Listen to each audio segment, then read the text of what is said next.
ભુજના યુનિવર્સિટીના મુન્દ્રા માર્ગ પર આપણું કચ્છ એકદમ સ્વચ્છ અભિયાન અંતર્ગત વસુંધરા સેવા ફાઉન્ડેશન, મુક્ત જીવન મહિલા કોલેજ, ચાણક્ય એકેડમી દ્વારા સ્વચ્છતા કાર્યક્રમ યોજાયો હતો, જેમાં Kutch university vice chancellor Mohanbhai પટેલે હાજર રહી સૌને સફાઈ કાર્યની પહેલ કરવા બદલ અભિનંદન પાઠવ્યા હતા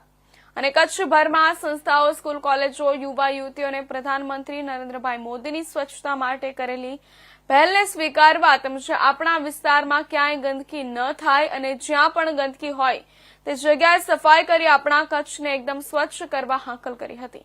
આ કાર્યક્રમમાં મુક્ત જીવન મહિલા કોલેજની દીકરીઓ, ચાણક્ય એકેડમીના વિદ્યાર્થીઓ, શિક્ષકો સાથે લંડન અને નેરોબીના કાર્યકરો વગેરે જોડાયા હતા। પૂર્વ ધારાસભ્ય પંકજભાઈ મહેતા, અગ્રણી કીર્તિભાઈ વરસાણી, હિનાબેન ગંગર વગેરે સહયોગ આપ્યો હતો। સંસ્થાના કાર્યકરો હરીશભાઈ કેરાઈ, ચંદ્રકાંત કેરાઈ, વાડાસરના સરપંચ પ્રીતિબેન વેકરિયાની ટીમ, વેલજીભાઈ છાંગા વગેરે અભિયાનમાં સક્રિય રહ્યા હતા। નમસ્કાર પ્રેક્ષક મિત્રો, વસુંધરા સેવા ફાઉન્ડેશન દ્વારા આજ રોજ મારું કચ્છ સ્વચ્છ કચ્છ આ અભિયાનમાં અત્યારે 2 સંસ્થાઓ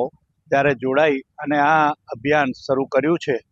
ત્યારે હું એટલું ચોક્કસ કહીશ કે આપણા યશસ્વી વડાપ્રધાન ભાઈ શ્રી નરેન્દ્રભાઈ મોદીએ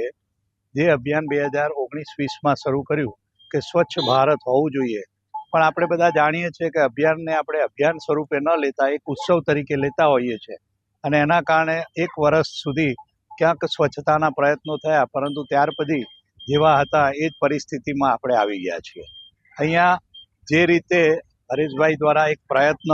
કે મારે હું જે એરિયામાંથી આવું, હું જે એરિયામાંથી પસાર થતો હોઉં એ એરિયા તો મારો ચોખ્ખો જ હોવો જોઈએ અને એ જ વસ્તુને ધ્યાનમાં રાખીને અત્યારે 2 સંસ્થાઓ દ્વારા, ચાણક્ય અને મહિલા કોલેજ દ્વારા જે અભિયાનની અંદર દીકરીઓ અને ભાઈઓ જોડાયા છે,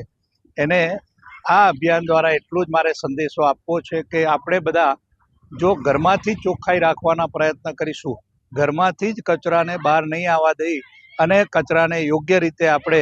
જો એનો નિકાલ કરીશું તો એમ માનું છું કે અવશ્ય આપણા બધાના પ્રયત્નોથી રાતોરાત એ સ્વચ્છ ભારત, સ્વચ્છ કચ્છ અને સ્વચ્છ ભુજ બની શકે એમ છે।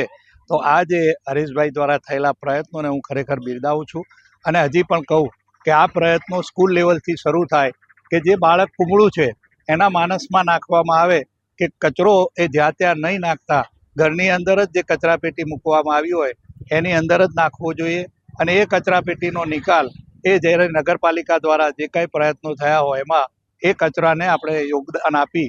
અને આપણે સાફ કરીએ તો અવશ્ય સ્વચ્છ ગુજરાત, સ્વચ્છ કચ્છ, સ્વચ્છ ભારત રાતોરાત બની શકે એમ છે। અને આ અભિયાનમાં ખરેખર જે મિત્રો જોડાયા છે એને હું જેટલા અભિનંદન આપું એટલા ઓછા છીએ। આવો આપણે સૌ સાથે મળી આ અભિયાનમાં જોડાઈએ અને આપણા પ્રદેશને પણ આપણે ચોખ્ખો કરીએ અને ત્યારબાદ એક અભિયાન ચલાવીએ કે હું કચરો ક્યારેય બહાર નહીં નાખું, મારા ઘરનો કચરો મારા ઘરમાં જ રહેશે અને એ કચરાનો નગરપાલિકા દ્વારા થતા નિકાલમાં મારું પણ એટલું જ યોગદાન રહેશે, એવી અભ્યર્થના છે।